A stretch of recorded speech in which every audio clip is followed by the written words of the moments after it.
Boa noite a todas e todos. Muito feliz de retornar a esse auditório. Aqui, esse auditório da Cúria Metropolitana, talvez seja um dos primeiros contatos que eu tive com a comissão, acompanhando os movimentos da comissão. Muitas conversas. Anos se passaram e hoje aqui, representando essa comissão, esse colegiado, que muito me orgulha, na nossa volta, depois de, claro, não o fim pandêmico, mas a atenuação ou talvez um controle dessa pandemia, que nos permite hoje nos abraçarmos, conversarmos, olharmos no olho, não virtualmente, mas olharmos no olho presencialmente, compartilharmos afeto. Isso é muito bom. Posso rever aqui grandes amigos, mentores, como meu querido professor Zé Geraldo, que vou compartilhar a mesa. Mas, na verdade, essas palavras são palavras de muita felicidade, muito carinho, e que cada vez mais essa tranquilidade de que a pandemia vá cada vez mais se tranquilizando e que a nossa liberdade vá se cada vez mais se normalizando, que esse auditório esteja tomado de pessoas. Então, já deixo aqui esse convite para que todos e todas que sempre compartilharam esse local tão querido por todos nós, estão todas e todos convidadíssimos a retomar os diálogos. É claro, nós sempre trabalhamos com a virtualidade.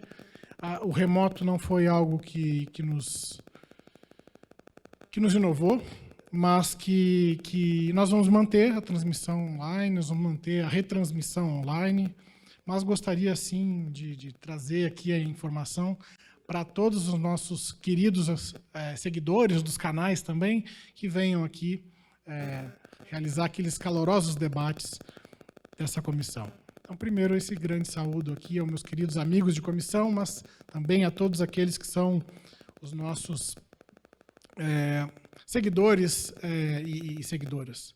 Bom, para reinaugurar ou para reintegrar a presencialidade desse processo, nós temos um tema que toca uma questão muito simbólica, num momento que se agrava com a questão pandêmica, que é a questão dos direitos trabalhistas, a questão da reforma trabalhista, ou a questão dos reflexos dessa reforma trabalhista na realidade do nosso trabalhador, porque o olhar do trabalhador nos preocupa muito. Somos trabalhadores de diversas áreas e, por isso, essa nossa conversa vai tratar das questões da reforma trabalhista, mas, na verdade, como que nós vamos repensar essa reforma no mundo que se projeta, ou no mundo que nós queremos que se projete. Falamos aqui, termos que utilizamos contra-reforma, e convidamos o Antônio Queiroz, o Toninho do DIAP. Aqui vou apresentar um pouco o Toninho, mas que dispensa apresentações, tem uma história maravilhosa, não só nesse tema, mas em diversos temas, autor de inúmeros livros, jornalista, consultor, analista político, diretor licenciado do DIAP, mestre em Políticas Públicas e Governo pela Fundação Getúlio Vargas, formado em Comunicação Social pelo CEUB, né? Autor de muitas obras, dentre elas uma sobre a reforma trabalhista e seus reflexos sobre os trabalhadores e as entidades representativas. Toninho, se você puder compartilhar a mesa conosco, nos brindar com seu conhecimento, ficaríamos muito felizes.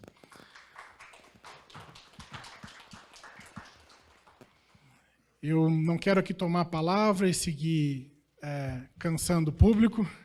Não sou aqui, sou apenas o apresentador, presidente dessa comissão. Essa mesa é compartilhada também pelo moderador, o magnífico reitor da Universidade de Brasília, o eterno magnífico reitor da Universidade de Brasília, José Geraldo de Souza Júnior, nosso querido membro, e para quem eu passo a palavra. José, que bom te ver. Obrigado. Também quero compartilhar dessa alegria de retomar esse espaço que há 8 anos, né, serve de lugar de interlocução da comissão nas nossas conversas de justiça e paz. E para nós é uma experiência muito cordial, né? Poder estar nessa atividade presencial, né? Com essas cautelas que o nosso presidente indicou, né? Então, queria cumprimentar os companheiros e companheiras de comissão, né? José Márcio, Édila, Felipe, José Carlos, Fernando. E estou vendo Fernanda, olha o que é a pandemia, né? Estou lhe vendo pela primeira vez, hein, Fernanda? Porque eu só tenho o seu quadradinho nas transmissões, né? E já falei dela, já falei, você estava no celular, não ouviu.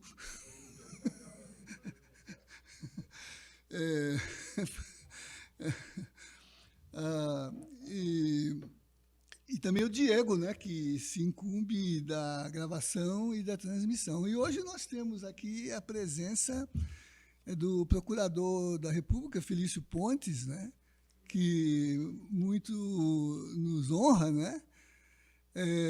Já esteve conosco em conversa aqui nesse espaço, né? Faz parte do nosso acervo, né? E tive notícias de que vai ficar bem próximo de nós, né? Já que está instalado em Brasília, né? Está na regional, né? Muito bom. Então, é uma alegria, né? Saber, né? Que está bem próximo, né? E vamos contar muito com a sua contribuição, né? Nos trabalhos que nos interpelam, né? E também queria cumprimentar o Toninho, né, que ele disse que não lembra, mas ele já fez uma conversa. O Facebook não... Ele tira os nossos dados, mas ele não mente, né? Ele tira os nossos dados. Mas eu recebi esses dias, já há 3 anos, há 4 anos, e era uma mesa que eu coordenei. É claro que você estava de barba. Talvez por isso você não tenha se reconhecido.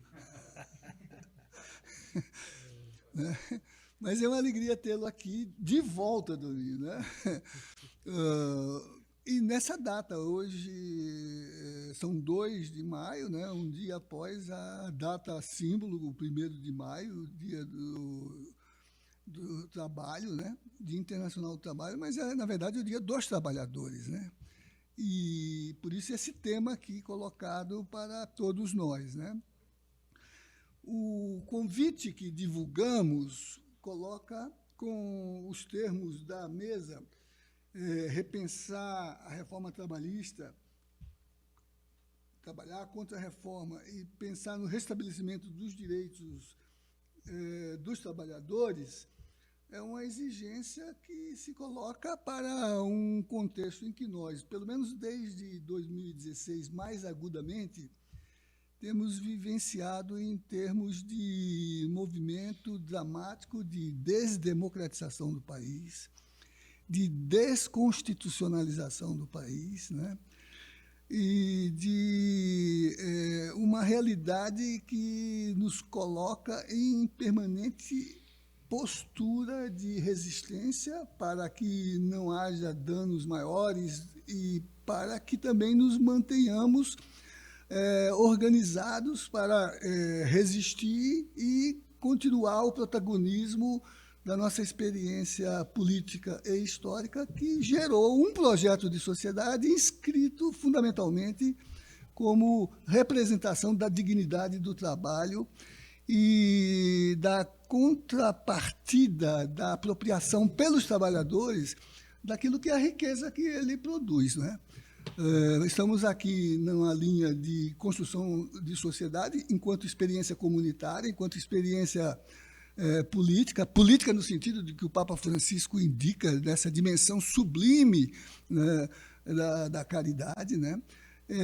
Mas também construída, de novo, o Papa Francisco, em interlocução com os movimentos sociais, né, que tem sido o teor das conversas que ele vem mantendo já em pelo menos 3 grandes encontros, que nós reproduzimos aqui com o cardeal que presidia a nossa comissão até então, e que utilizou a mesma modelagem de conversas com os movimentos sociais dentro daquela perspectiva da teologia dos 3 T's: terra, teto e trabalho, né? Então, no fundo, né, esse movimento é dramático porque ele é uma investida brutal. O neoliberalismo é desumanizador, né? Ele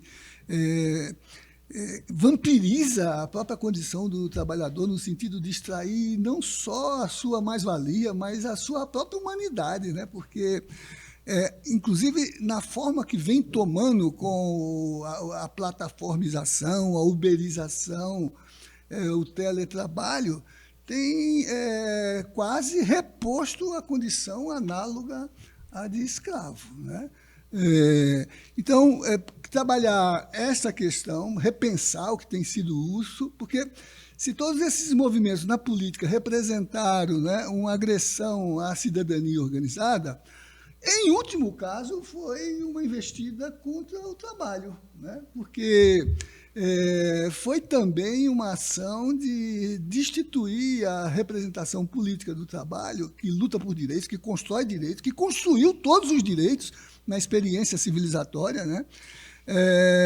É o principal sujeito desse processo, né?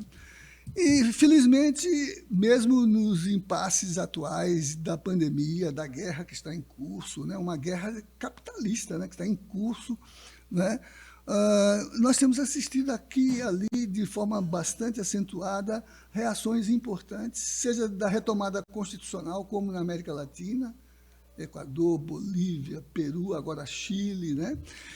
E na Europa, com governos que têm uma postura, ao menos civilizada, do ponto de vista do reconhecimento dos direitos dos trabalhadores. E, em alguns países, na Europa, inclusive, nós temos visto movimentos de contra-reforma, quer dizer, de anulação das reformas. E essa eu acho que é uma agenda que vai se colocar até outubro, né, porque, pelo menos do ponto de vista da mobilização dos movimentos sociais e sindicais, né, a questão da revogação, né, da destituição dos direitos, casos do meio ambiente, Felício, dos indígenas, né? Vimos agora 8.000 indígenas representando 200 povos aqui, trazendo essas questões à baila, né?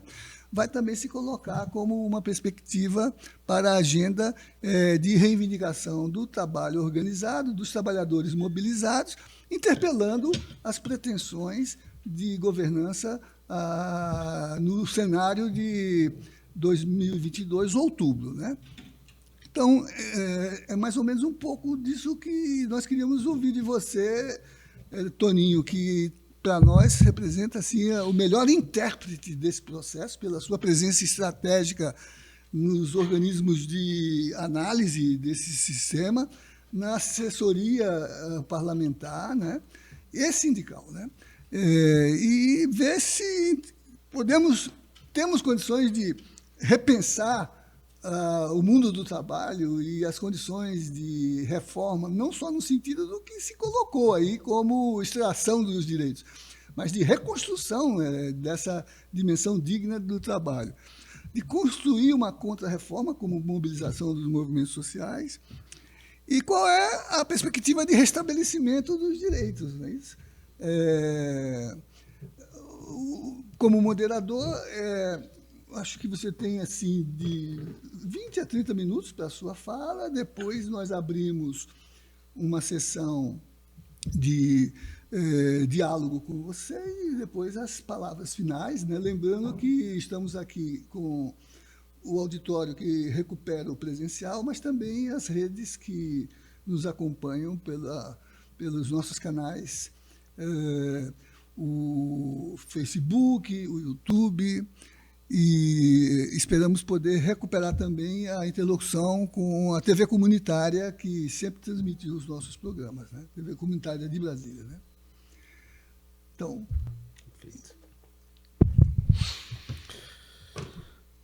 em primeiro lugar, boa noite a todos e todas. É uma grande honra participar deste evento aqui na Comissão de Justiça e Paz, Queria cumprimentar José Geraldo e o Eduardo Xavier, meus colegas de mesa, os companheiros e companheiras que estão no auditório acompanhando e participando desse diálogo.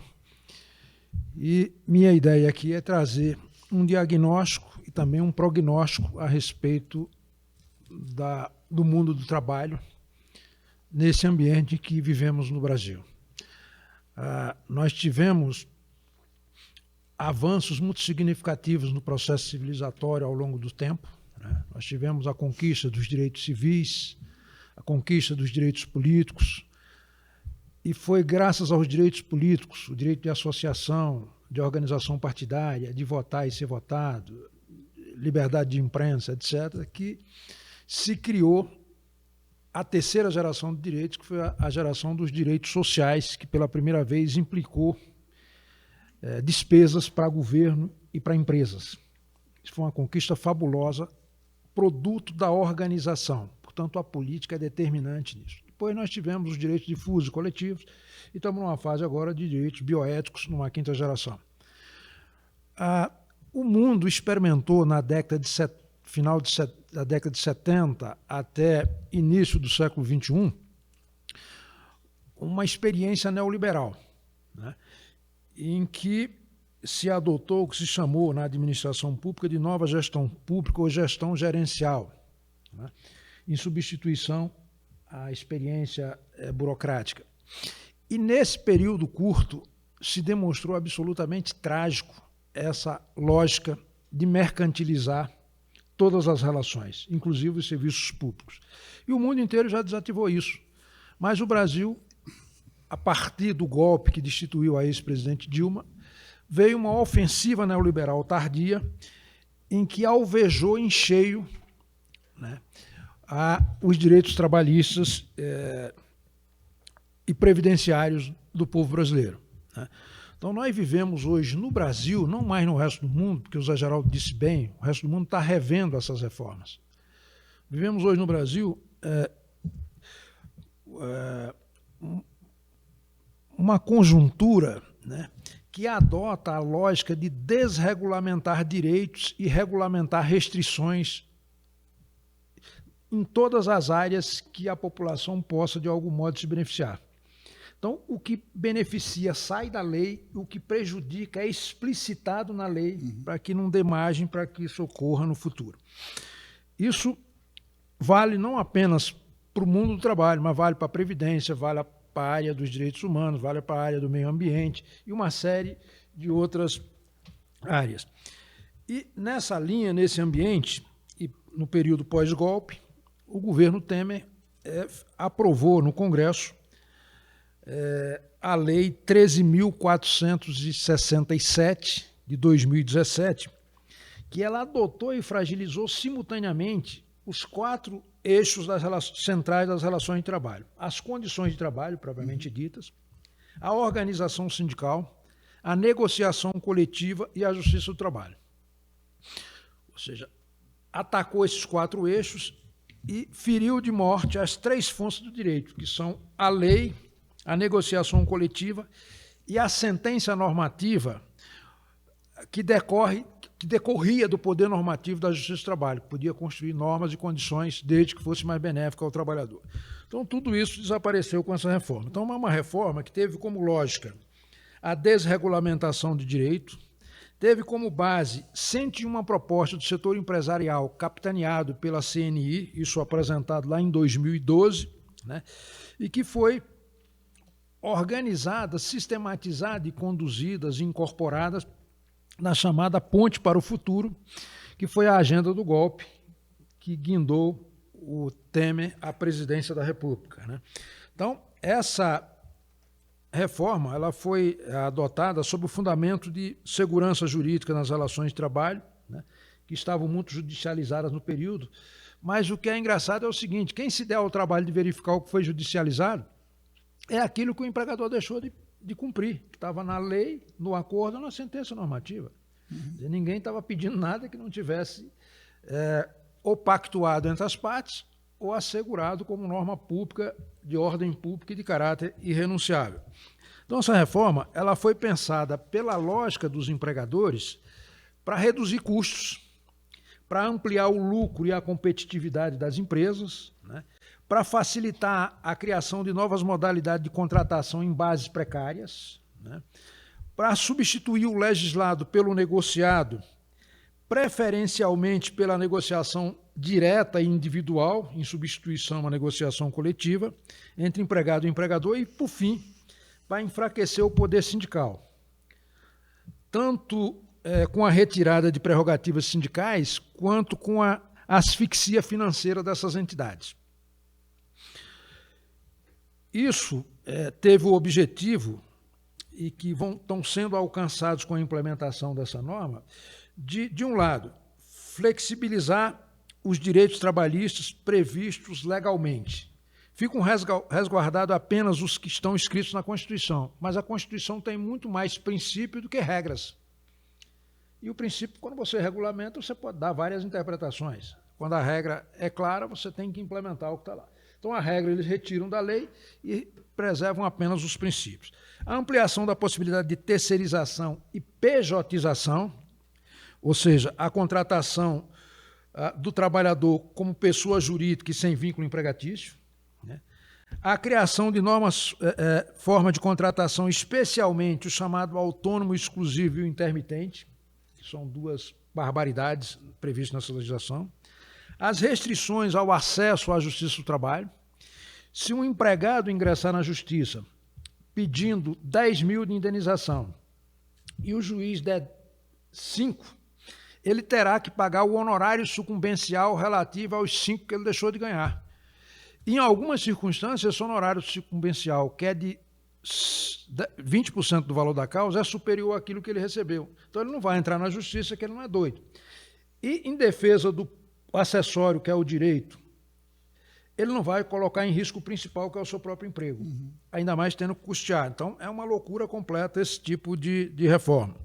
Houve a retirada dos poderes, das atribuições e das prerrogativas e das fontes de custeio das entidades sindicais.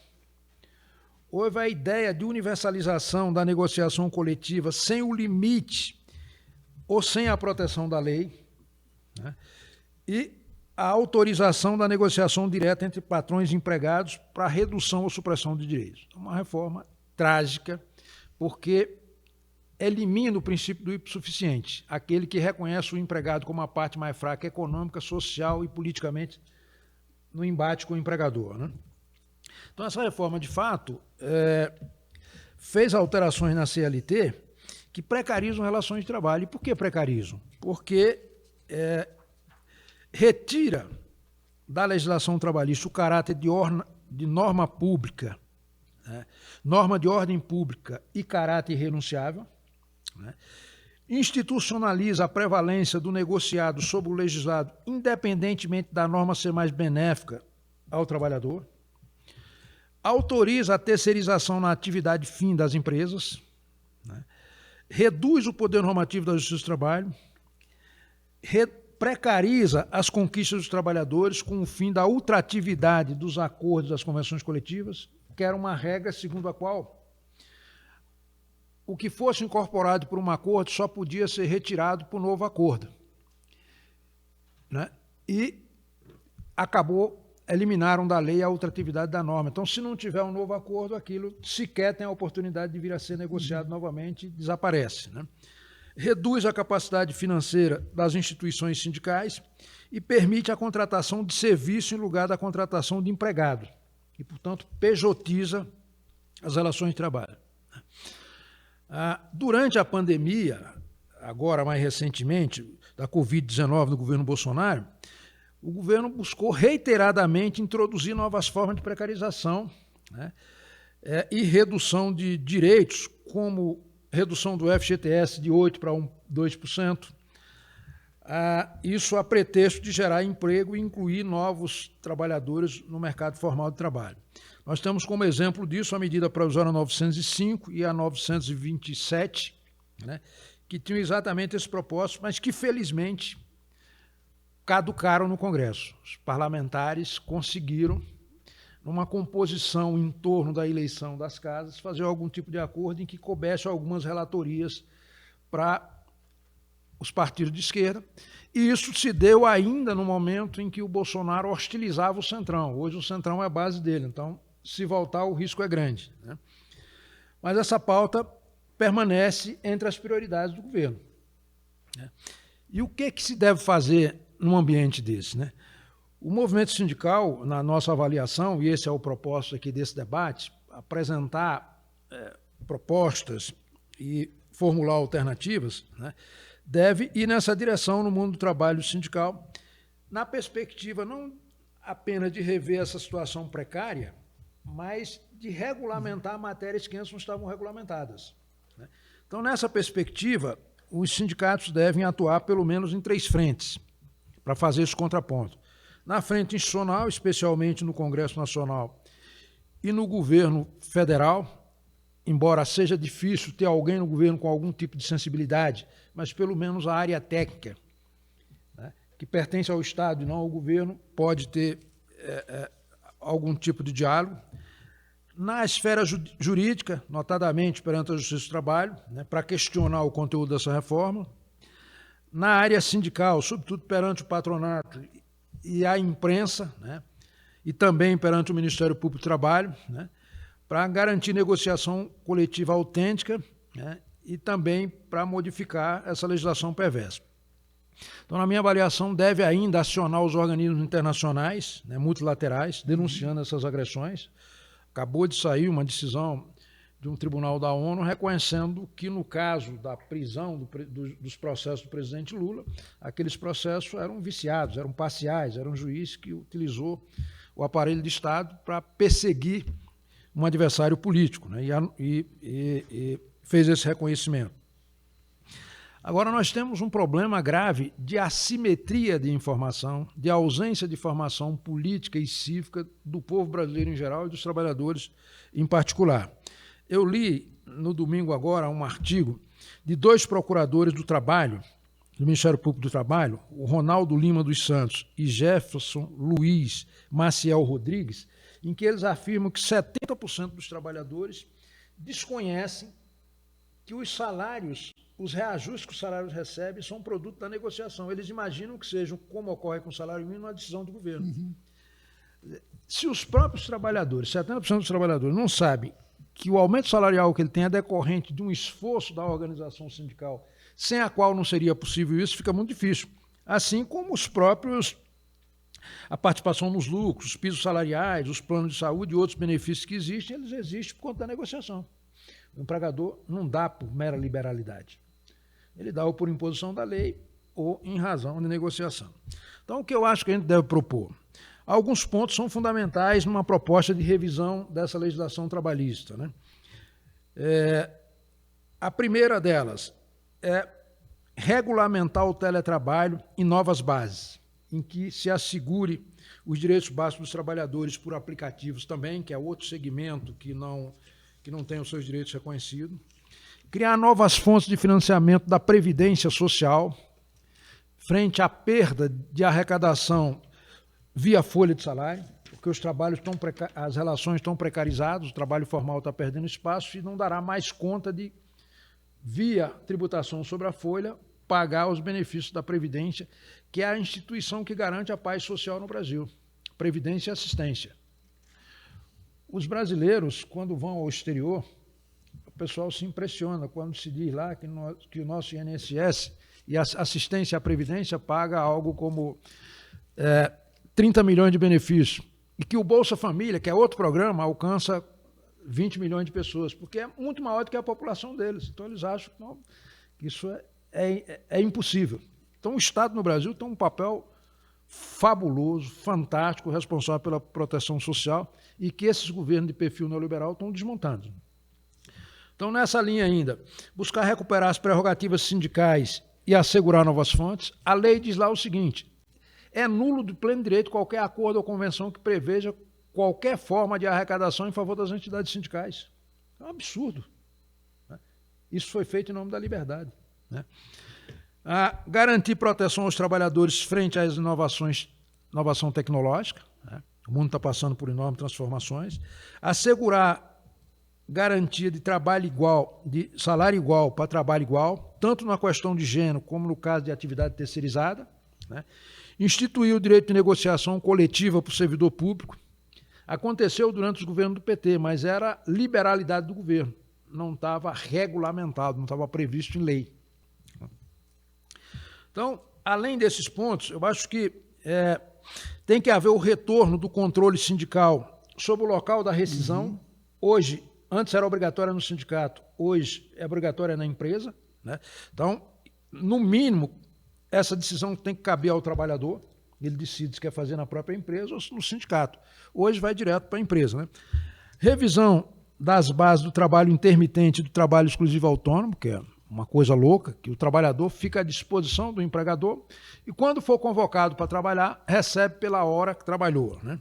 Restabeleceu o acesso gratuito à justiça do trabalho, suprimir as travas às negociações coletivas, inclusive sobre o financiamento sindical, permitir a prevalência do negociado sobre o legislado apenas nas hipóteses em que o negociado seja mais vantajoso para o trabalhador, e estabelecer que, havendo dúvida entre o acordo e a convenção, ou havendo conflito, prevalece a norma mais benéfica. Eles estão dizendo lá que prevalece sempre a do acordo, né? Então, nessa perspectiva do que fazer, em 2022 agora, mês passado, aconteceu a CONCLAT, que é um congresso das classes trabalhadoras. E nesse congresso foram aprovadas uma série de diretrizes para o desenvolvimento social e econômico, que inclui uma agenda de mudança, né? E essa agenda ela consiste, em primeiro lugar, em superar as desigualdades, segundo, gerar emprego formais de qualidade, promover o crescimento dos salários, garantir proteção social, trabalhista e previdenciária ao trabalhador, assegurar a sustentabilidade ambiental e fomentar inovações. Então, diretrizes gerais. Do ponto de vista de medida objetiva, essa plataforma da CONCLAT sinaliza na seguinte direção: garantia de valorização do salário mínimo, ou aumento real do salário mínimo, né? Um programa de renda básica para todos, política ativa de geração de trabalho e renda, marcos regulatório com ampla proteção social, trabalhista e previdenciária, eliminação da desigualdade de acesso, permanência e remuneração no mercado de trabalho para os setores discriminados, como a população negra, a juventude, a comunidade LGBTQIA+, e pessoal com deficiência. Então, uma prática ativa no sentido de geração de emprego e renda. Proteção aos desempregados e erradicação da fome. Então, nós estamos num ambiente de grande desafio. E quais são os desafios? Ou melhor dizendo, esses desafios são possíveis de serem concretizados, eles dependem do quê? Então, o que é que eu digo aqui? Que os desafios são grandes, porém, o resultado ou a implementação desse desafio depende, em grande medida, da capacidade de organização e mobilização do movimento sindical e das forças que apoiam esse movimento, como também, e talvez principalmente, do resultado das eleições de 2022. Se forem eleitos um presidente, uma bancada no Congresso comprometida com os direitos dos trabalhadores, as chances de rever essa reforma perversa são reais. Porém, se o atual presidente for reeleito ou alguém da terceira via for sufragado nas urnas e for mantida a atual correlação de força no Congresso, a situação pode piorar enormemente em relação ao que é hoje. O governo Temer lá atrás, ele conseguiu fragilizar uma série de direitos. Numa eventual reeleição do Bolsonaro, o estrago vai ser muito maior. Então, a gente verifica o seguinte, que foi constituído, por iniciativa do governo, um grupo de estudo do trabalho, chamado GAET, que teve o professor Gilbertain à frente, o Pastore, o Ives Gandra Filho, o ministro do TST, uma gente toda com essa lógica de que o Estado atrapalha a liberdade de iniciativa, o livre mercado, e que, portanto, deve desregulamentar as relações de trabalho. eliminar a ideia de hipossuficiente do empregado nas relações de trabalho, substituir o direito do trabalho pelo direito comum, que parte do pressuposto de igualdade das partes, portanto, eliminando aí a ideia do hipossuficiente, eliminar o seguro-desemprego, retirar aquela multa de 40% na dispensa do empregado, a adoção do sindicato por empresa e a ampliação da negociação direta e individual, quer dizer, uma tragédia. E não se limitaram a isso, incluíram aí o retorno, a insistência na capitalização da Previdência e uma reforma administrativa com o fim de transferir para o setor privado as atividades que hoje são exercidas por servidores públicos de carreira. Então, é um ambiente assim, muito preocupante e, nesse contexto, né, o tipo de mudança na reforma trabalhista, para pior ou para melhor, vai depender, portanto, do resultado da eleição presidencial e também do resultado da eleição do Congresso. Basta lembrar que o texto enviado originalmente pelo Temer ao Congresso tinha apenas 13 artigos e saiu do Congresso com mais de 200 modificações. Então, o Congresso tem uma composição muito conservadora, muito pró-mercado.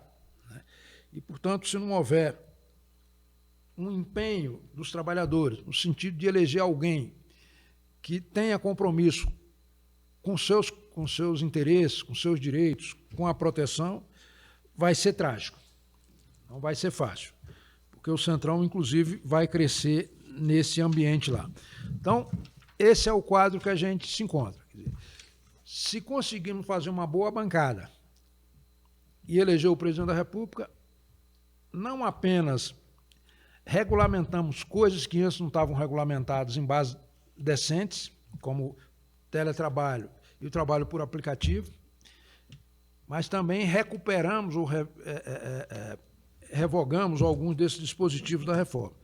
Por outro lado, se não tivermos essas duas condições, o retrocesso vai se aprofundar, porque esse governo vai dar continuidade a essa agenda antipovo, né, e vai tentar implementar essa pauta que foi elaborada pelo GAET, portanto, tem o selo de acadêmicos, de pessoas experientes, mas que, historicamente, estão a serviço do mercado. Então, seria isso que eu queria trazer como reflexão inicial e me colocar aqui à disposição para o diálogo, para eventuais perguntas. Muito obrigado.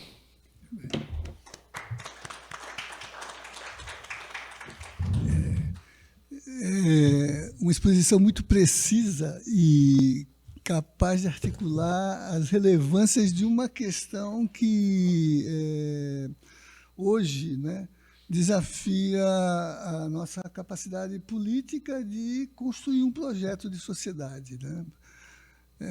Brilhante, Toninho. Se você puder deixar essas notas para a gente poder trabalhá-la como uma forma, né, de repercutir essa agenda que é em tudo coincidente com os ensinamentos do Papa Francisco, no sentido da sua consideração à dignidade do trabalho. Tanto que ele inclui um item que você nem formulou aí, que é a da exigência de um salário universal. Porque não há dignidade civil sem dignidade no trabalho. Aliás, esse é o princípio que funda a nossa experiência de missão cristã. Está nos atos, né, que é o trabalho que dá a medida da justiça na construção da comunidade, porque é o trabalho que configura a possibilidade da satisfação das necessidades. Então, os trabalhadores, os cristãos, claro, traziam para os gestores da comunidade, né, o produto do seu trabalho que passava a ser distribuído a cada um conforme as suas necessidades, né? Então, esse é um fundamento relevantíssimo. E o retrato que o Toninho nos traz confirma o que eu dizia na abertura, né? Se esse movimento que se agudizou no Brasil, né, ele vem de fora, mas se agudizou no Brasil em 2016, desregulamentando, desconstitucionalizando, né, não foi só uma ação deliberada de desmantelamento da capacidade civil do social, foi uma ação contra os trabalhadores. Né, porque o fundo e a lógica dessa reforma trabalhista que veio, nos 4 pontos que enunciou, né, são a expressão, né, da retirada da capacidade do trabalho de ser a base da instituição civilizatória de um mundo em que os direitos ou são direitos do trabalho ou não são direitos, né? E que nos impõe essa tensão, essa capacidade de atuar. Aliás, esta foi a centralidade da mensagem dos bispos agora, quando abriram a Assembleia, né? E que se referem, né, ao potencial perigo, né, de que essas estratégias, né, acabem orquestrando projetos de poder, né, que afetem a democracia e a dignidade de vida decente, que não pode estar subordinada à economia. O que os bispos disseram agora na 59ª Assembleia ao abri-la, né? Bem, o Toninho nos promete ter o texto para a gente, presidente, depois trabalhar um pouco, difundir nesses termos, né, para além da gravação, né? Mas a fase agora seria de uma reação, né? Eu não tenho nenhum inscrito ainda, a não ser o procurador Felício Pontes. Tem o Felício, tem também. Eu nem sei se ele estava inscrito. Esse é o fundador da nossa Assembleia aqui. Ele está presente desde a primeira conversa que nós tivemos e nunca faltou nenhuma. Quem? Quase. Eu gosto desse ambiente de discussão. Sou Adriano, sou sindicalista desde 1976, quando entrei na Fiat de Petim para trabalhar como oposição sindical consciente, onde fui expulso em 80 depois de 2 greves e o Figueiredo assinou a minha expulsão do Brasil. E continuo sendo sindicalista, não é?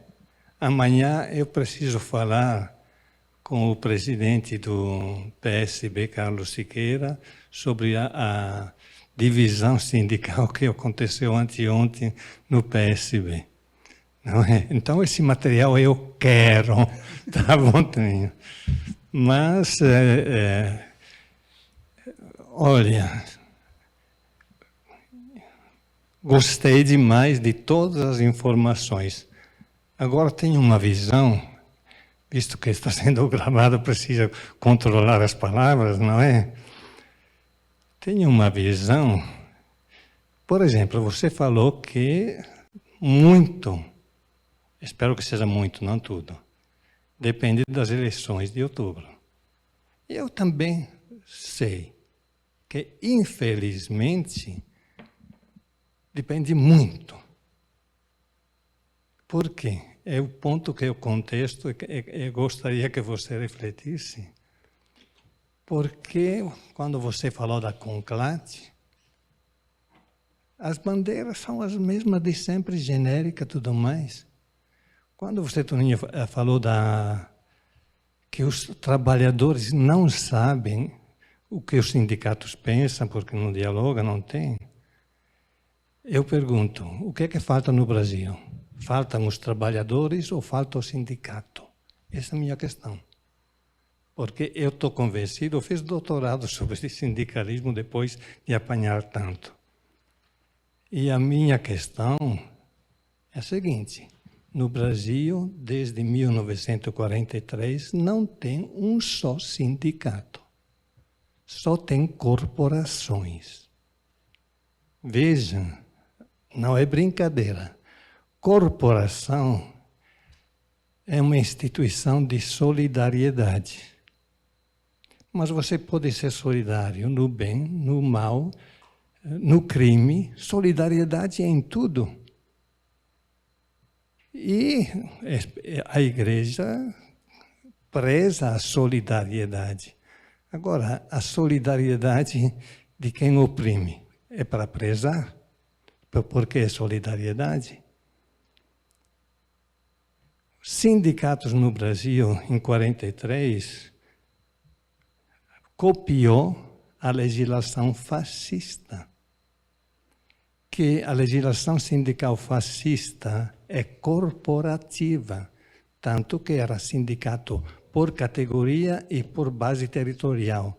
Por quê? Porque o governo, naquela época, não tinha polícia para colocar em todas as fábricas, mas em todos os municípios, sim.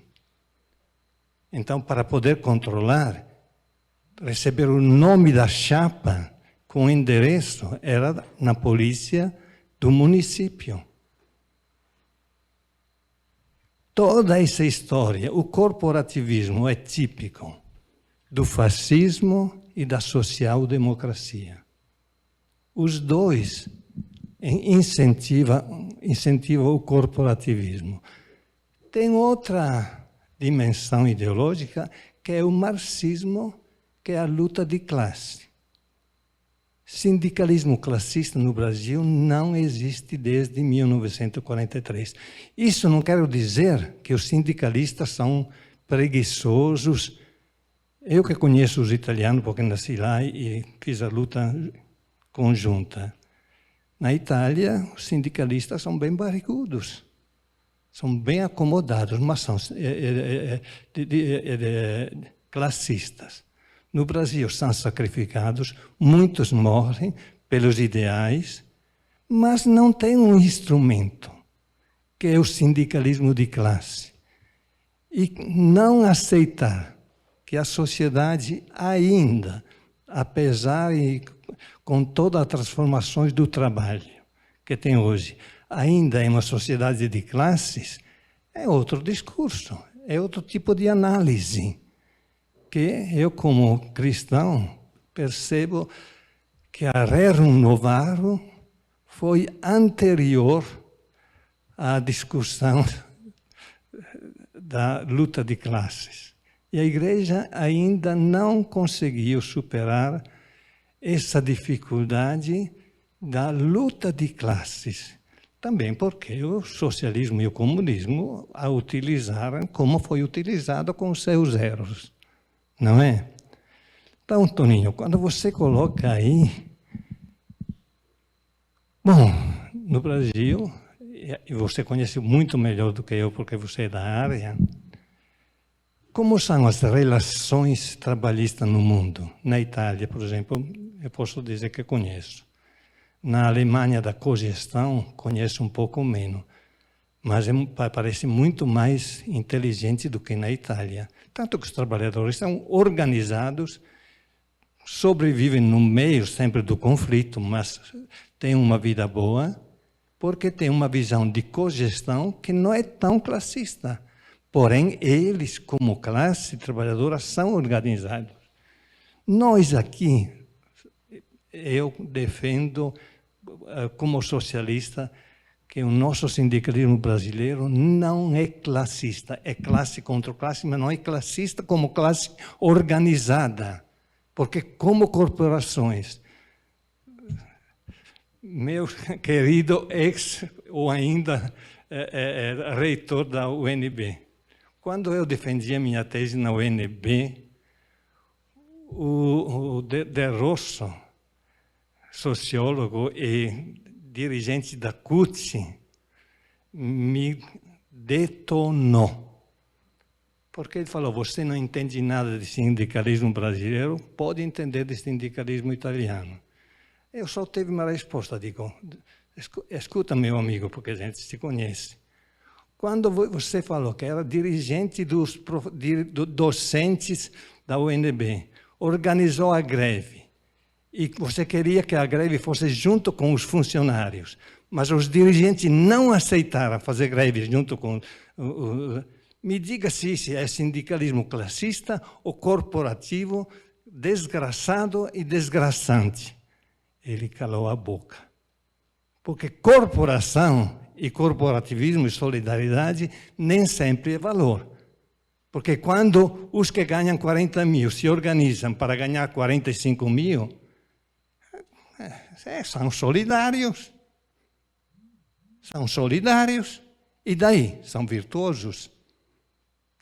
são éticos, sabe? Tenho muita coisa para discutir, mas estou ocupando tempo demais. Só que digo, olha, nós precisamos no Brasil, concretamente, realmente ganhar a eleição e retomar algumas coisas. Mas enquanto o contrato de trabalho não é lei, e é lei só o que sai do parlamento, isso não é sociedade. Isso é uma forma de despotismo político. No Brasil, inclusive, os partidos têm a prerrogativa única de indicar candidatos. Isso não é despotismo? E quem é que vai mudar isso? Os partidos? Não vai, não temos condições. Estamos num nível de democracia muito, muito e muito precário e muito autoritário. Essa é a minha interpretação. Tenho o meu motivo para defender isso.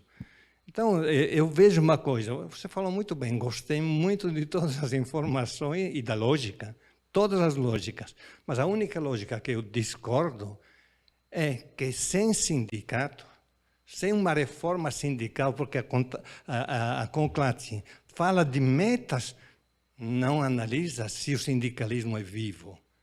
O sindicalismo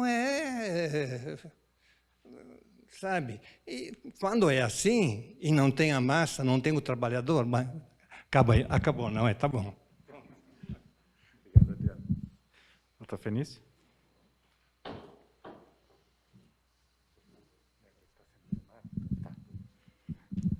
Depois da fala do Adriano, dá vontade de a gente parar e ficar refletindo tudo de novo, começar do zero. Mas eu queria parabenizar o Tonino e só fazer duas indagações mais para aprofundamento do tema, que me tocaram sensivelmente na sua fala, Toninho. E a primeira era o resultado, as duas dizem respeito ao resultado de tudo isso que foi tão bem exposto de uma maneira sintética, de uma maneira tão concisa e problemas tão profundos, e conseguiu ter um poder de síntese de nos trazer informações preciosas. Eu acho que isso todos nós sentimos.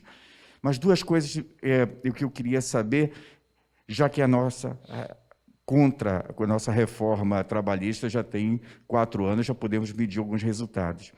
Queria saber, é verdade em relação ao aumento de nível de doenças de trabalhadores e em relação à diminuição de ações judiciais na Justiça do Trabalho? Se você poderia nos dar isso e alguns outros dados como resultado de desses 4 anos já de reforma.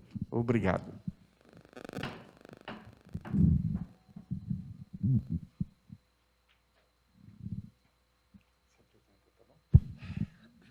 Olá, boa noite. Que bom, obrigado, viu, e pelas informações importantes para a gente também, né, ir aprendendo um pouco mais. Nesse sentido, eu lembro que lá quando se pregava a reforma trabalhista, Toninho, se falava muito que essa reforma era necessária para a gente poder avançar no que se refere à diminuição do desemprego, né? A promessa era que com a reforma trabalhista a gente ia ter mais empregos, né, mais espaços de trabalho com mais qualidade, inclusive que os trabalhadores também teriam mais liberdade para negociar e ocupar esses espaços. Algum tempo depois, o que a gente vê é recorde de desemprego, né? O que a gente vê é recorde de pessoas no trabalho informal, trabalho que nem traz dignidade, né? Esses dias eu peguei um Uber e o cara chorou no Uber porque ele disse que não aguentava mais trabalhar para pagar a manutenção do carro e combustível. Ele não chorou literalmente, mas a voz dele era de tristeza. E eu percebo que isso é quase que generalizado. Então, as promessas não se cumpriram. E aí eu fico pensando, como que a gente faz para a gente reverter essa situação? E eu fico muito entristecido quando eu lembro que o Congresso que aprovou a reforma trabalhista é o mesmo Congresso que vai ser eleito, certamente, agora em 2022, a partir do financiamento de empresas, do latifúndio, de ruralistas e, enfim, da bancada fundamentalista.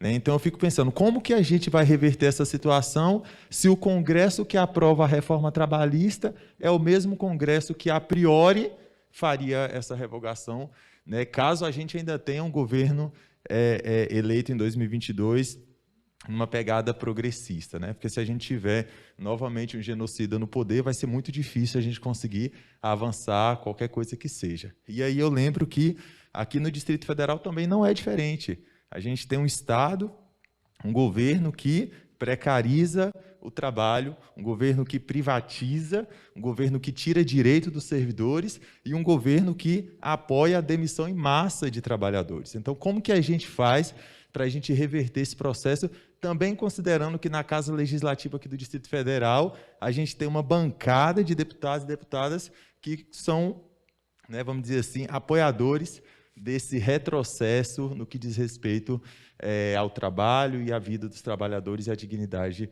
dessa turma. Obrigado. Então, são 3 questões, mas são 3 questões bastante interpelantes, né?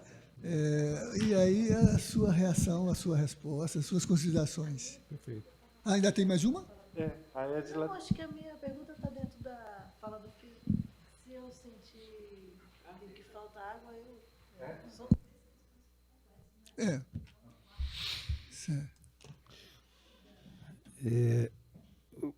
Primeiro, a reflexão do Adriano, que tem toda a razão quando afirma que o sindicalismo brasileiro não é classista. E, embora isso seja um diagnóstico,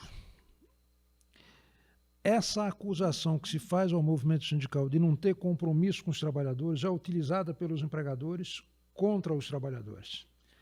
Eu tive uma divergência histórica com o pessoal do PT, eu sou fundador da CUT. Fui lá em 1984, em São Bernardo, tenho até hoje a minha carteirinha lá. Fui fundador da CUT lá. E existia vários grupos lá. E um deles tinha exatamente a visão que o Adriano apresenta aqui, e que era o majoritário, inclusive. E o pessoal do PT costumava dizer o seguinte: a CLT é fascista. A CLT garante direitos. Por que associá-la a algo que é visto como extremamente nefasto e negativo sob qualquer perspectiva? Isso foi utilizado, tive vários embates com Barelli, dizendo exatamente isso, né? Que se pega um discurso que, em dado momento na história tinha sentido, mas que hoje não tem mais.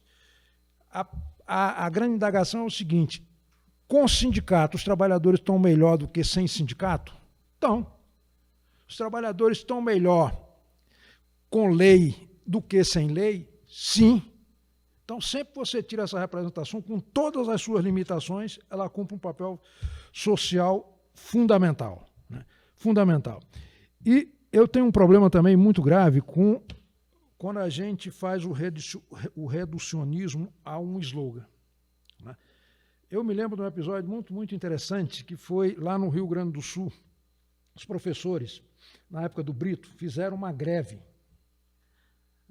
que mobilizou todos os professores, ninguém ficou em casa, as famílias foram juntos. Então, as praças ficaram cheias de Porto Alegre nas manifestações, foi a maior da história. O Brito não dormiu à noite preocupado porque ele era candidato à reeleição, com a manchete do jornal do dia seguinte. O editor do jornal era um sujeito do MR8. Né? E no dia seguinte ele põe a manchete lá, o Brito de manhã, esperando o jornal, quando chega o jornal que ele vai tomar o café, ele olha o jornal e fala: ufa! A manchete estava lá: a maior passeata contra o neoliberalismo. Ele disse: eu achei que fosse contra mim. Então, bater no slogan não produz resultados, né?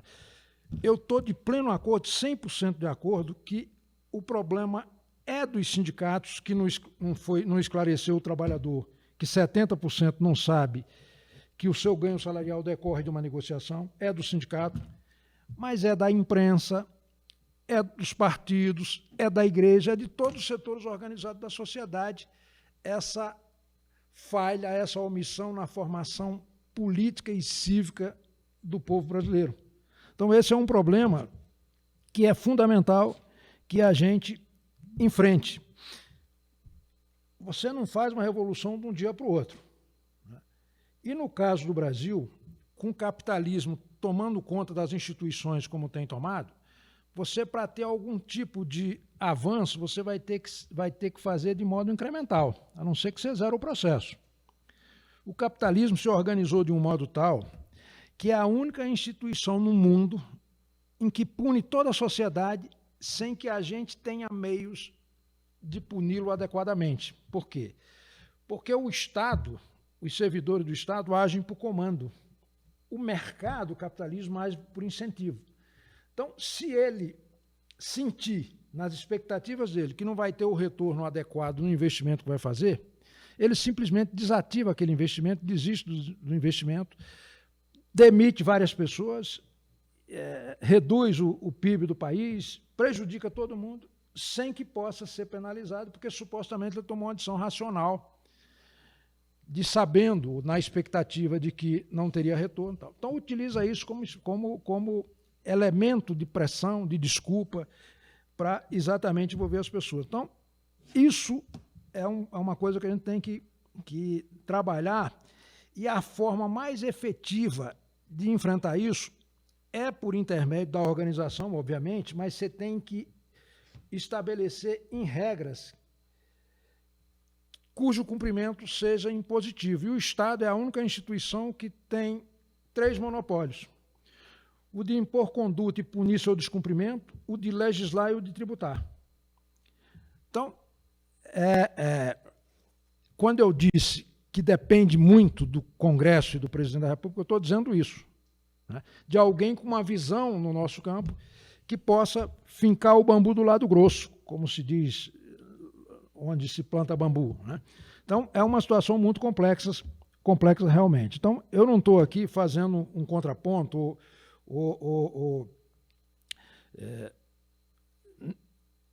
desconhecendo a importância do que disse o Adriano. Estou só apenas dizendo que a gente tem que relativizar, porque a realidade é muito mais dramática do que se imagina. Nós estamos numa correlação de força absolutamente desigual, né?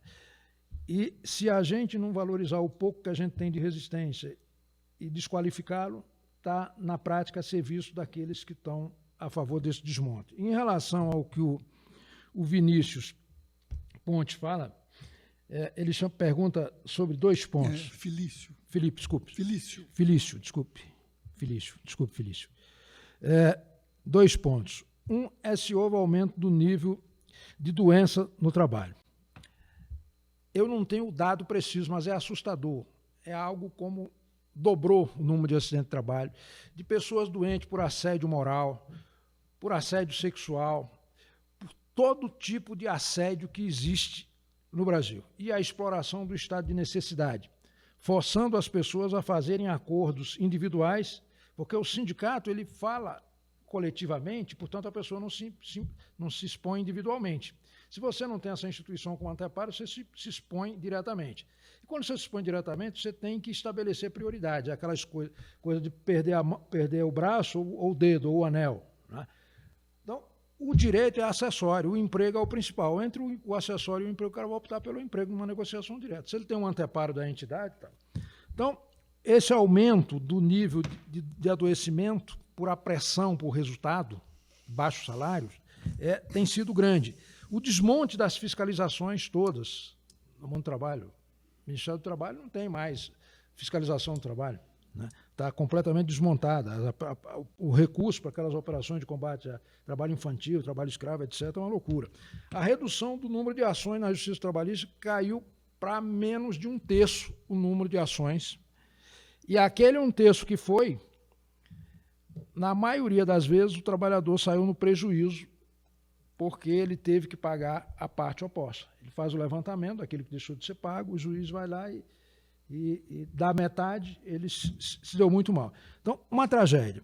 O Felipe menciona que a reforma foi aprovada sob o fundamento de que ia gerar mais emprego, que ia gerar mais salário, mais renda, de que o sindicato extorquia o trabalhador, né?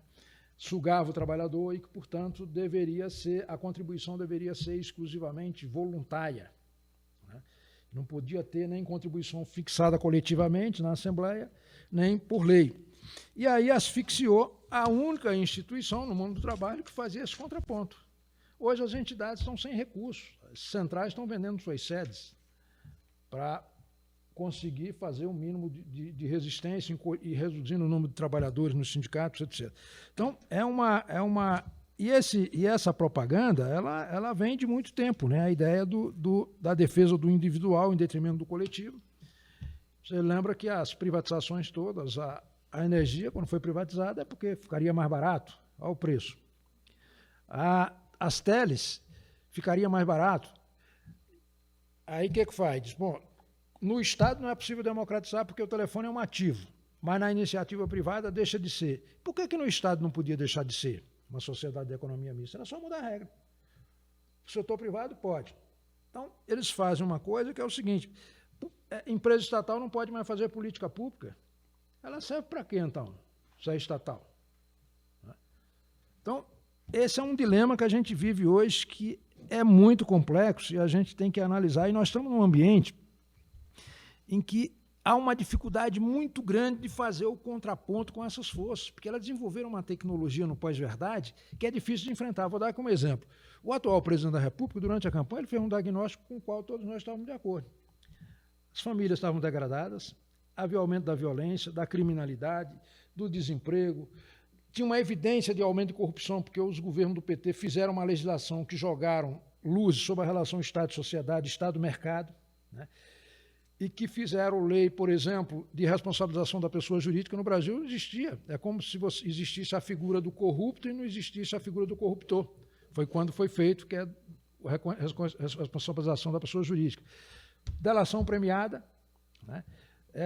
Lei de transparência, lei geral de acesso à informação, tudo isso jogou luz na relação Estado-sociedade. Veio à tona a corrupção que existia, que existe em todo e qualquer governo. Só que, historicamente, está provado que os governos que fazem essas reformas, eles pagam um preço alto, porque descobrem corrupção e atribuem a eles. Isso é um processo histórico, pode até ter diminuído no período dele, mas é atribuído a ele. Então, é muito difícil. Aí, esse governo vai lá, esse candidato vai lá e faz o seguinte diagnóstico. Degradação familiar, aumento da violência, da criminalidade, do desemprego, da corrupção, etc. Tal. E, em lugar de apresentar solução para cada um desses problemas, aponta o dedo para os supostos culpados, que seriam a esquerda, os movimentos sociais, etc. O PT. Tal. E como é da índole do ser humano, em lugar de buscar primeiro solução para o problema, antes de buscar se vingar ou punir aquele que supostamente lhe causou o problema, ele vai em cima da punição em primeiro lugar. E aí, o governo até hoje explora os instintos mais primitivos das pessoas. Você pega, por exemplo, as pessoas com grande sensibilidade social, elas fazem julgamento moral a partir de dois valores, da liberdade e da igualdade. 90% das pessoas fazem com base na igualdade, na liberdade. Na igualdade já tem diferença. A gente, a cada um segundo sua necessidade, os 90% a cada um segundo sua capacidade. Já entra um elemento de meritocracia que diferencia. Entra a questão da família, da pátria, da igreja, da religião, etc. Então, as esquerdas vão ter que, e essas forças sociais vão ter que reelaborar essa forma de abordagem, porque as famílias, especialmente as mais pobres, o espaço dela de relacionamento, a relação dela, é através da igreja e da família. Se alguém atribui à esquerda a condição de inimiga da família e da igreja, as pessoas vão evitar aquele tipo de gente, porque aí, mesmo que as pessoas estejam morrendo de fome, mas aquilo é a vida delas, as relações delas. Então, essa abordagem tem que desmistificar isso, né? E saber fazer uma abordagem que reaproxime as pessoas. É muito por isso, viu, Adriano, que eu reconheço que o modelo sindical adotado no Brasil foi fascista, sim, no início, mas quando se disse que a CLT também era, que trazia direitos, né, e que depois das modificações que aconteceram, porque hoje a Constituição de 88 modificou um pouco, a base mínima é um município, mas pode ser nacional, e essa decisão é dos trabalhadores, o Estado não interfere. Né. Então mudou um pouco essa realidade de lá para cá. Foi mudança incremental, gradual, tal, e que é diferente. E quando a gente vai lá e taxa, diz, ó, é fascista, aí lascou. Como é que eu vou sendo antifascista, me deixar liderar por uma instituição que me dizem que é fascista, né? Então, esse é o grande problema que a gente tem. Então, é uma questão muito de interpretação, de forma de abordagem. O fato é que o que a gente diz pode ser usado contra a gente. E a gente vai ter que ter muito cuidado. Nós vamos ter que rever a nossa forma de abordagem. Vou dar aqui um exemplo.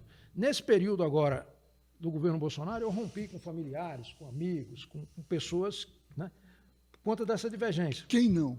Pois é. E uma dessas pessoas me disse uma coisa muito interessante. Disse, vocês que se declaram de esquerda, socialistas, defensores das pautas sociais, nunca me ouviram a respeito de coisa nenhuma. E ficavam, desculpa a expressão, cagando regra aqui toda hora, para mim, e nunca me levaram em consideração. Agora não, esse pessoal me passa as informações, eu repasso essas informações para frente, eu tenho o meu grupo e eu, com minha arrogância, vou lá e digo para a pessoa, mas é um robô imbecil que passa isso para você. Aí é que fortalece as convicções dele, né? Não interessa, eu estou com uma sensação de pertencimento, eu estou sendo útil, eu estou participando disso. Então, isso é um problema grave, quando você enfrenta, a pessoa se retrai e reforça as convicções dela. Então, você tem que descobrir um ponto que aproxime, e o ponto que aproxima é discutir conteúdos de políticas públicas, deixar os slogans de lado. Ou seja, é você desideologizar o discurso para aprofundar a sua convicção ideológica.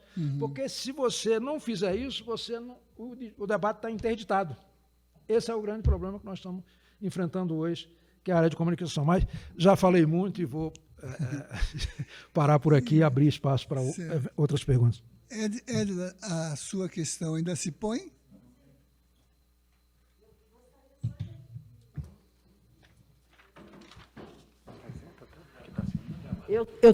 Tirar a máscara. Eu quero inicialmente me juntar a todos, né, que agradeceram e parabenizaram o Toninho por essa belíssima e enriquecedora conversa, né, de justiça e paz. E eu acrescentaria as perguntas que foram colocadas, as questões todas. A gente sabe que o Toninho acompanha diariamente os trâmites parlamentares, né, os meandros do Congresso Nacional. E a minha pergunta é, concretamente, né, fala-se de uma contrarreforma, falava-se de revogação, agora já, o PT parece que já amenizou um pouco, estou falando em revisão, né? E, como o Felipe colocou, o Congresso que se mostra próximo talvez seja até ainda mais conservador que o atual, ou de direita, né? Eu queria saber, na sua análise, na sua visão, qual é, concretamente, a perspectiva que a gente tem de uma contrarreforma com esse Congresso. Pois é. O problema... Ainda tem mais um. Fala seu nome, tá?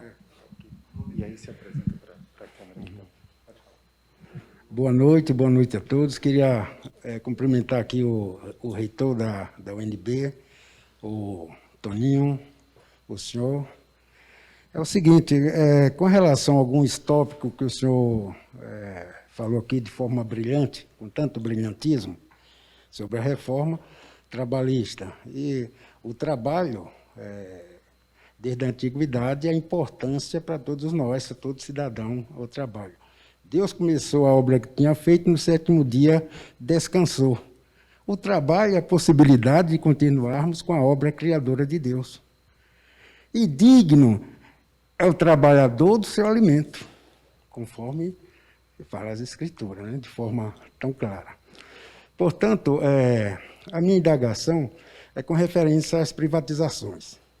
As privatizações, um país de qualquer dimensão não pode conviver com um número de estatais tão alarmante, servindo apenas de cabide de emprego e corrupção.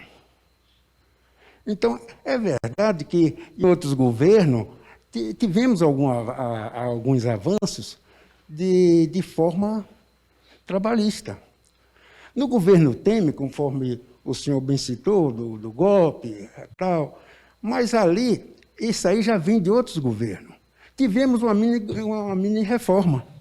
Esta mini-reforma, evidentemente, que subtraiu e suprimiu alguns direitos trabalhistas Isso está claro, está evidente. Mas, por outro lado, também avançou em alguns pontos, é inegável. Então, a minha pergunta ao nobre Toninho, o senhor Toninho, é se realmente, qual foi os avanços que, quando o senhor cita tanto, com tanto, eu não diria, mais repetidamente, do governo petista. Lula, 8 anos de Lula, e mais 4 anos, 6 anos da Dilma. Então, senhor Toninho, o que é que teve de importante e aonde avançamos tanto nesse governo do presidente Lula e da presidente Dilma? Eu queria que o senhor pudesse nos esclarecer melhor qual foi os avanços, porque eu não vi, e agora, evidentemente, com o governo Bolsonaro, tem algumas coisas que realmente eu não concordo. E eu não me compartilho aqui com o governo Bolsonaro com algumas atitudes. Mas eu também não vejo coisas de outros governos anteriores para falar assim, não, houve avanços significativos. Não, não houve esses avanços igual a Vossa Senhoria fala a respeito do governo petista. Essa é a minha pergunta. Perfeito. Bom, primeiro a pergunta da colega lá, a respeito da questão da revogação. Nós estamos num momento em que o ponto central é retirar da presidência da República um governo fascista, antidemocrático e que manipula as pessoas no seu estado de necessidade e na sua inocência. Então, esse é o objetivo primeiro. Depois de tirado isso, a gente estanca esse desmonte do Estado da Proteção Social e aí começa a reconstruir quando ganhar. Mas antes de ganhar, tem que saber que só pode ganhar se tiver o voto de algumas pessoas. Então, por exemplo, quando você diz vou revogar a CLT, você levanta todo o empresariado contra. Você pode dizer que vai revisar. E essa revisão pode alcançar todos os aspectos. Vou revogar teto de gasto. Preciso dizer que vai revogar teto de gasto. Teto de gasto já se provou inadequado, né? Trágico, foi alterado várias vezes, então substituir por algo mais crível, né? Então, é um movimento tático de abordagem para, como se diz na linguagem do caçador, não espantar a caça, né? Então, tem que saber como abordar para não criar esse tipo de problema. Quando se vai enfrentar a pauta apresentada por esse tipo de gente, que tem essa lógica da pós-verdade, de manipular os instintos mais primitivos das pessoas e terceirizar a culpa e só responsabilizar e não resolver nada, a gente tem problema grave. Os americanos, os democratas americanos, adotaram uma tática muito inteligente no meio do governo Trump e na eleição do Trump. Não incluir nada no debate de tema que fosse levantado por ele, porque ali era manobra diversionista. E centrar no que interessava. O que interessava? Anistiar os jovens estudantes que tinham dívidas das universidades muito grandes. Então, dar subsídio e reduzir isso, primeira coisa. Saúde. Ter um plano de saúde que ninguém lá nos Estados Unidos tem, né? Ter saúde pública minimamente. E dar proteção às mulheres, aos imigrantes, etc. Fugir dessa pauta de muro no México, etc., tal, aquela coisa lá do Trump. E graças a isso se conseguiu. Quando focou nos assuntos, se dialogou com a população e se evitou esse tipo de coisa. É o que a gente tem que fazer no Brasil, focar nesses pontos, né?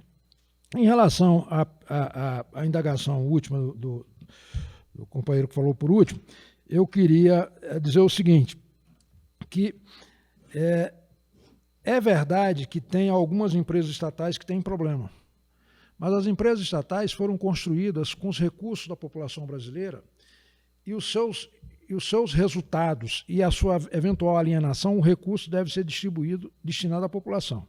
Quando privatiza, vai para abater dívida, portanto, vai para o mercado financeiro.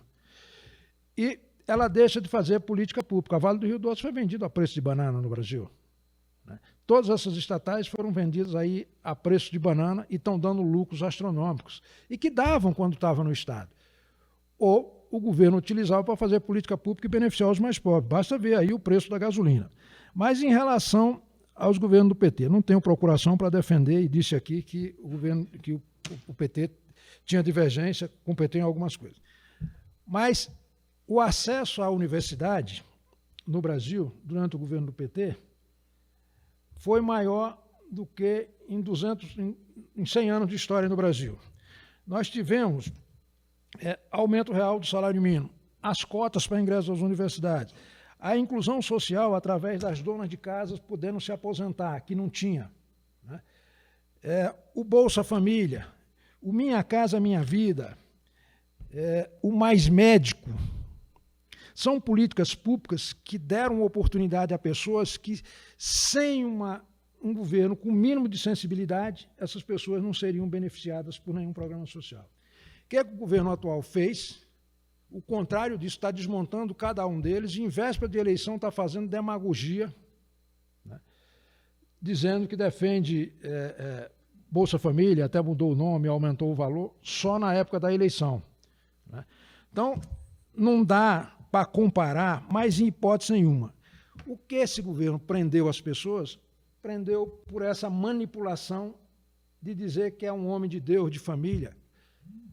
Ele está na terceira esposa, amigo. E todas elas numa relação de desrespeito para com as mulheres, né? É um cara cujos filhos têm problemas graves de enriquecimento sem origem clara, né? É um sujeito que acha que morreu pouca gente na ditadura no Brasil, né? Que diz que não vai respeitar o resultado da eleição e que utiliza a manipulação das pessoas e não trouxe nenhuma política pública. Eu não conheço nenhuma. Se alguém conhecer, para não dizer que não tem nenhuma, e eu vou dizer algumas, que decorreram de servidores públicos, o PIX foi o Banco Central que fez. É uma medida administrativa democrática importante que permite acesso.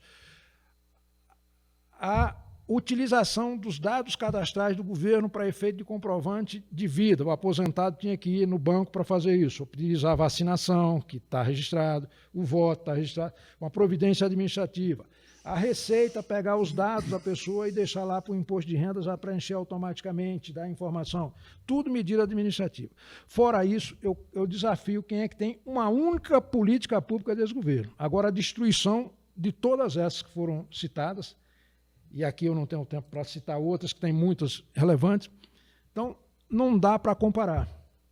Esse governo está manipulando a fé das pessoas e as pessoas estão aderindo a isso, temendo que as famílias possam ser desagregadas e que a igreja possa ser fechada, atribuindo isso ao PT, coisa que não tem o menor fundamento, nunca fez isso.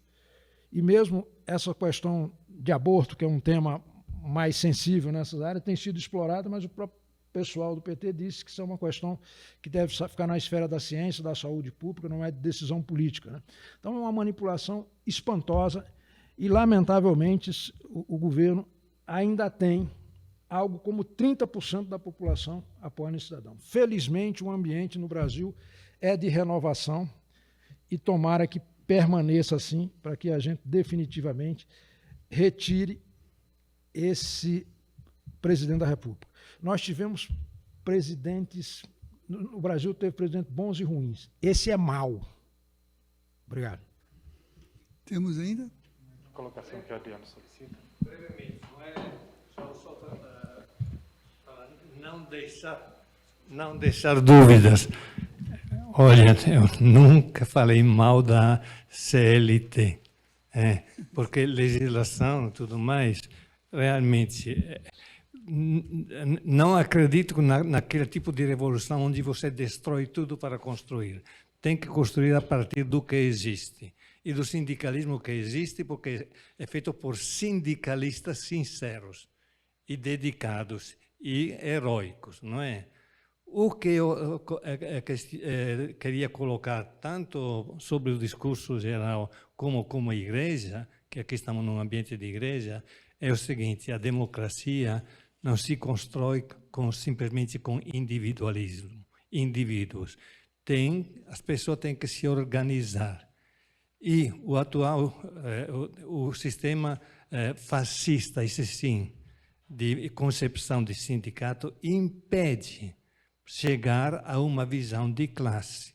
Portanto, tem que se retomar aquela discussão sobre que tipo de sindicalismo, as 10, 12 centrais sindicais que tem aí. Gente, não são centrais de corporações, entende? Então, o que eu digo entre nós é que precisa que os sindicalistas deixem retomar a educação do sindicalismo, retomar com os sindicalistas que tem aí, que são gente que se dedica, que tem interesse, mas retomar, porque se não sair do corporativismo, não estamos entrando na sociedade para democratizá-la. Uma sociedade sem os trabalhadores organizados nunca será democrática.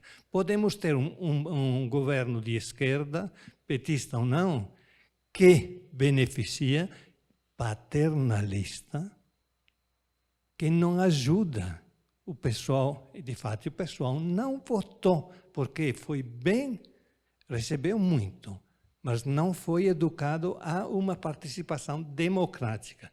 Isso. E por isso digo que também a igreja, eu trabalhei 8 anos na Pastoral Operária, fundei a Pastoral Operária em Minas Gerais, não é? E depois na Nacional, ajudando a fazer com que qual é o papel da igreja? Que a sociedade seja política.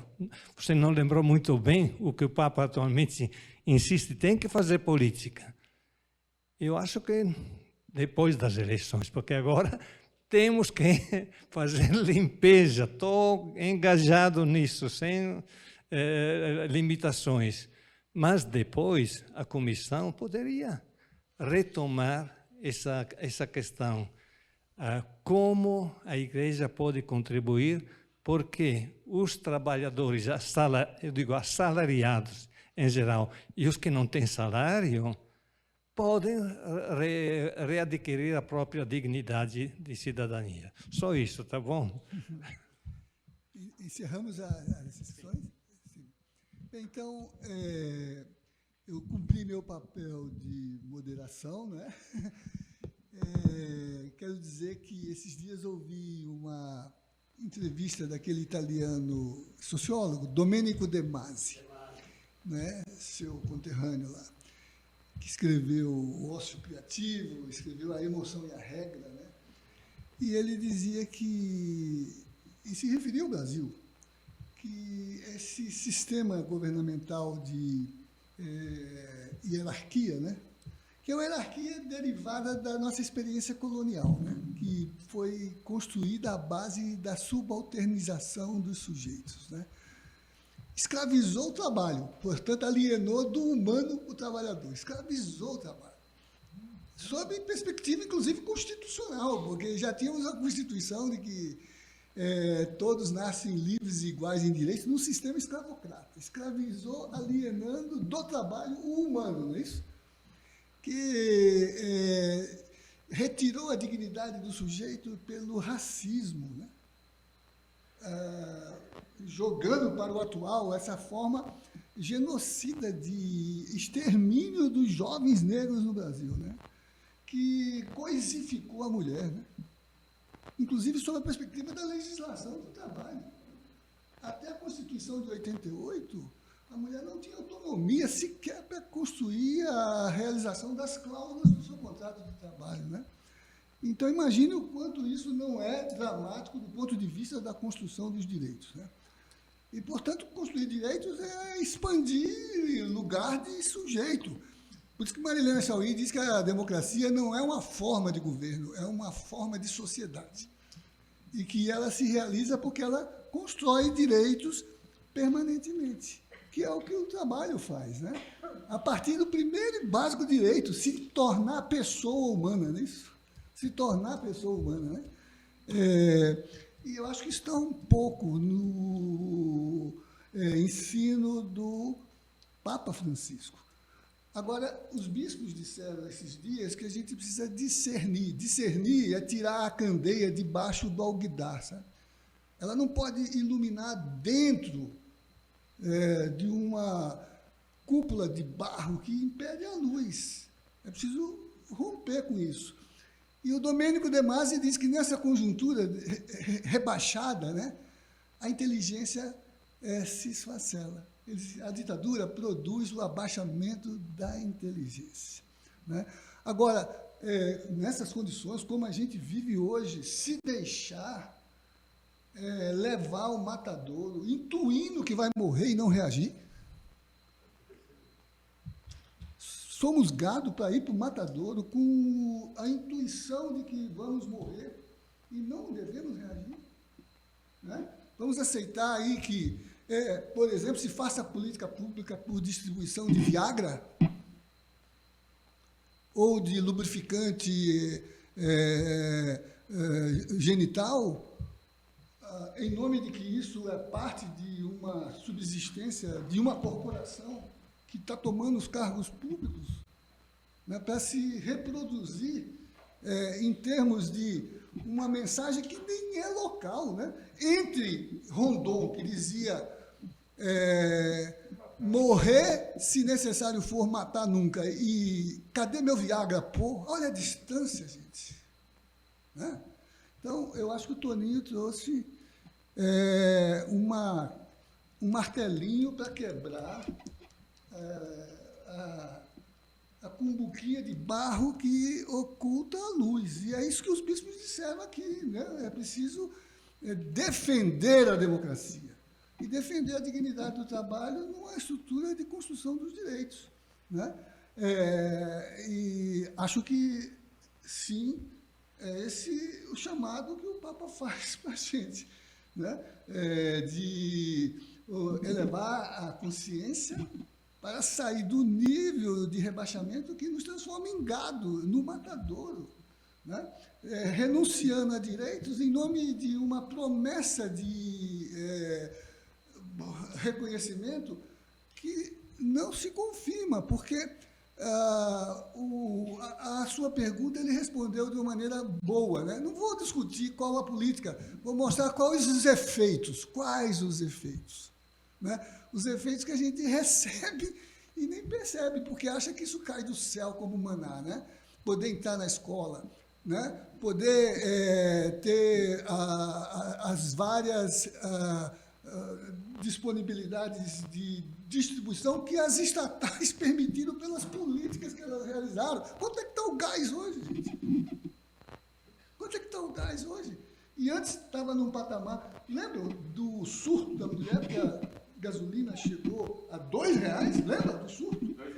2,80. 2,80? Lembra do surto dela? Do surto?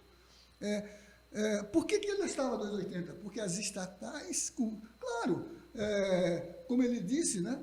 A corrupção está instalada, né? E não está revelada, né? Até porque, de alguma maneira, se realizaram algumas políticas de transparência, não é isso? Uma sugestão, né, para nós aqui, né? Vamos ler 8 de Romanos, para discernir, lá a palavra é discernir, e diz ele, em comunidade, é isso? Discernir em comunidade. Discernir o quê? Entre esses impulsos egoístas, canibalizadores, né? E discernir na possibilidade da obra do Espírito, não é isso? Está lá em Romanos, não é? 8, 14, pareço até pastor, não é isso? Mas não quero ser não, porque o pastor hoje usa revólver e não usa mais Bíblia, né? O ouro, né? Em vez de educação, né? Você falava em política, efeito, né? A política antes era o acesso à universidade por cota, era o acesso à universidade por permanência.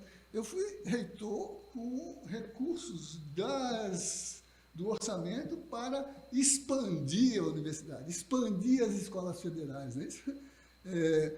E hoje é para arrecadar, né, numa política de rachadinha, né? Que é a política orçamentária hoje, da rachadinha, né? Então, eu diria assim, que bom que você traz essa luz para nós, né? E que programa que isso abre, do ponto de vista do ensinamento da própria igreja, do ponto de vista de educação para a cidadania, né? Porque a cidadania também é uma construção, né? Também é um processo de educação, né? E também é um exercício de compartilhamento em comunidade daquilo que são os valores que nós devemos defender eticamente, né? Que não é nos armarmos, né? Que não é os valores de torturar o adversário, que não é do valor de subtrair da poupança nacional, né, a contrapartida embutida, né, na corrupção direta, né, são os nossos valores, né, que não é aceitar as políticas genocidas, né, por exemplo, admitir que em nome de um processo de incremento de arrecadação você libere garimpeiros para estuprar jovenzinhas índias nos seus territórios. Não dá. E por isso que eu acho que você lembrou bem. Tem que resgatar isso, tem que resgatar no judiciário a sua função, né, para que ele seja capaz de recuperar a dimensão do direito como política e não como acordo, né? Quando o trabalhador é livre para discutir com o operário, olha o jovenzinho senegalês, não sei qual, que no Rio de Janeiro foi discutir com o patrão as diárias não recebidas. O que aconteceu com ele? Morto a martelada, a paulada, né? Essa é a negociação, né? Essa é a negociação. Então, acho que aqui marcamos um 1º de maio no dia 2, não é isso? Porque o 1º de maio é feriado, porque 4 trabalhadores foram executados para poder garantir a jornada de 40 horas, não é isso? De 8 horas, né? A jornada... O crime deles é o nosso direito, não é isso? Bom, devolvo a palavra ao presidente. É sempre um prazer enorme escutar a lição do Zé Geraldo. Toninho, a reflexão que você faz é incisiva e maravilhosa e necessária. Toda essa noite de debate, ela me traz uma questão paradigmática, inclusive as inserções, ou principalmente as inserções dessa data tão importante que é o 1º de maio. E que mundo que a gente quer viver. E esse é o papel da nossa comissão, pelo menos nós entendemos como comissão. Esse mundo que a gente quer viver, ele pode ser pensado através da visão dos trabalhadores, uma data comemorativa dos trabalhadores, ou do rompimento com a democracia. Depende do que a gente vai fazer na rua, porque isso foi debatido no dia 1º de maio. Ou sair para comemorar os trabalhadores, a data célebre, ou discutir a intervenção no processo democrático, inclusive negando as eleições. Esse foi o debate no Brasil no dia 1º de maio. E por que nós trouxemos, então, a questão dos trabalhadores aqui na Comissão de Justiça e Paz? Porque para nós justiça é justiça social. E a paz é necessária para atingir a justiça social. Nós temos uma convocação que é fundamental, que é o papel da Comissão de Justiça e Paz em transmitir e conectar as dores da comunidade do Distrito Federal para a Diocese. Essa foi uma convocação. Escutar, papel de mediação que sempre fizemos, mas ampliar isso para a questão da pobreza, nesses termos. E o que mais na pobreza, o que mais da injustiça social que o desemprego.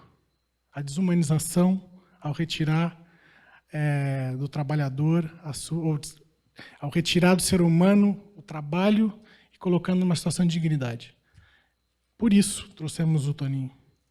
O Toninho, com todo o conhecimento que ele tem, nos vários campos que ele atua, com a fotografia que ele tem para fazer e para nos dar, nos projetou aqui uma grande reflexão para que a gente saia da nossa situação de conforto e perceba que o nosso projeto de país é um projeto de refletir e decidir. Refletir e decidir.